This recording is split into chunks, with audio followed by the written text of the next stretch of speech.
ፔንዱለም የሚባለው እንደዚህ በገመድ የተንጠለጠለ አንድ ሌንግዝ ያለው ነገር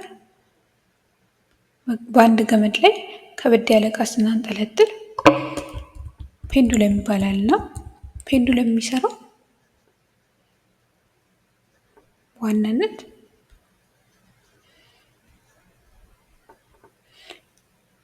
አንድ ጊዜ ወደዚህ ወደ ላይ ትንሽ ሳብ ካደረግኩት ኢኩሊብረም ካለው የሚባለው እንግዲህ ከተረጋጋበት ፖዚሽን ማለት ነው። ከተረጋጋበት ፖዚሽን ትንሽ ወደ ላይ ወይም ወደ ቀኝ ወደ ግራ ወይም ወደ ቀኝ ትንሽ ከፍ ካደረግኩት ከዛ በኋላ ይመለሳል፣ ለመመለስ ይሞክራል። ግን የሰጠሁት ጉልበት ስላለ ወደ ላይ ተመልሶ ይወጣል።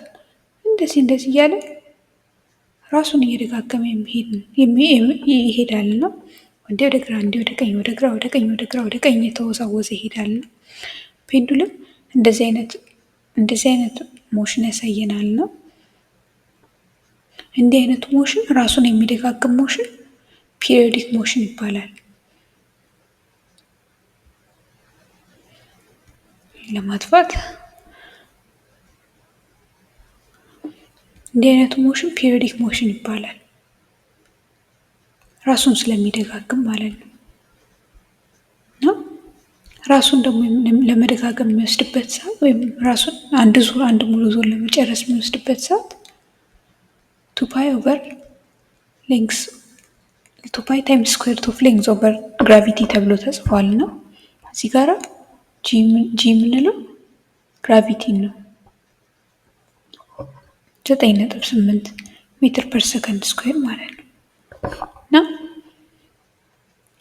እንደዚህ አድርገን የፔንዱለምን ጊዜ ፔንዱለም አንድ ዙር ለማውሰድ ምን ያህል ለመንቀሳቀስ ምን ያህል እንደሚፈጅበት ማወቅ እንችላለን ማለት ነው።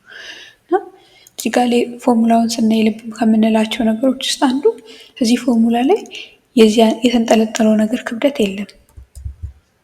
የተንጠለጠለው ነገር ቢከብድም ቢቀንስም ይህን ፔሪዮዳችንን አይለውጠውም።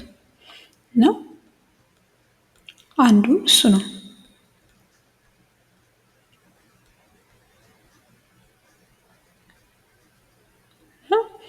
ሰዎች ፔንዱለምን በሁለት መልኩ ተጠቅመውባቸዋል። አንደኛ ሌንግዙን ስናውቀው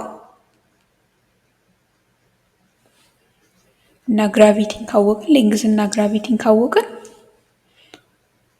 ሰዓት ታይማችንን ይነግረናል እና እንደ ሰዓት መቁጠሪያ ልንጠቀምባቸው እንችላለን።